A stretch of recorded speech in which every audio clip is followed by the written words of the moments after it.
Məqsədinə nail olmaq üçün minlərlə kilometr qət etməyi gözə almaq insandan cəsurluq tələb edir. Rusiyanın Çuvaşiya Respublikasından olan 22 yaşlı Nikita Vasilyev kimi.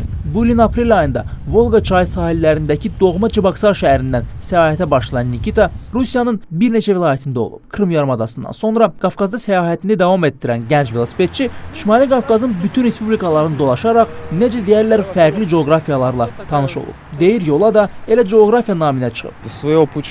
Səyahətdən əvvəl pedaqoji universitetdə coğrafiya müəllimliyi oxumuşam. Coğrafiya mənim ixtisasımdır. İndi necə deyərlər, mən coğrafiyanı təcrübədə öyrənirəm.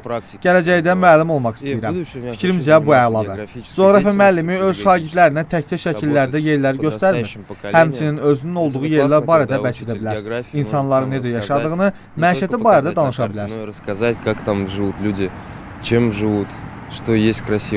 Nikita deyir ki, yol dəlisiyəm. Hətta yol mənim fəlsəfəmdir. Əvvəllər avtostopla səyahət etməklə Belarus və Ukraynanı gəzib. Velosipedə üstünlük verməsinin səbəbi isə həm uzaq məsafələrdə, həm də şəhər daxilində hərəkət etmək üçün velosipedin çox rahat və sərbəst vasitə olmasıdır. Nikita deyir ki, valideynlərinin ondan nigaran qalmamaları işini çox asanlaşdırıb. Bununla belə evdən uzaq qalan velosipedçi yoldakı əziyyətlərə alışdığını söyləyir.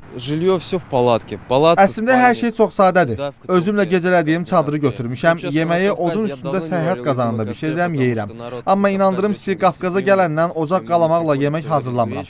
Camaat çox qonaqpərvərdir. Evlərinə çağırır. Ona görə çox sevdiyim qaravaşakı çoxdan bişirmirəm. Belə ki, hava mənim üçün nisbətən soyuqdur. Ona görə də bayırda gecələmək mənim üçün problem deyil. Pal-paltarın təmizliyinə gəldikdə qonaq olduğu evlərdə onları yumağa imkan tapır. Nikita deyir ki, ölkəmizə gələr-gəlməz buradakı çox saylı həmkar velosipedçilərin qayğısı ilə əhatələnib. Yerli Cycle Money cəmiyyəti ona yol üçün isti əşyalar, velosipedi üçün lazımi detallar hədiyyə edib. Cəmiyyət üzvlərinin birinin evində qalmağa imkanı da var. Bakıya gəldikdə o küçələrin velosipedçi üçün geniş olduğunu, bununla belə yola enib qalxmaq üçün pandusların az olduğunu dedi. Avtomobil sürücülərinə isə tövsiyəsi oldu ki, yol hərəkət qaydalarının tam hüquqlu iştirakçısı olan velosipedçiləri görməyə artıq alışsınlar.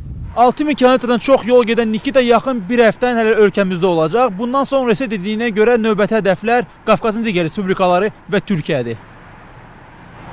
Salamat. Yolçu yolda gərək. İsmail Fətəliyev, Fuad Atakişiyev, Space.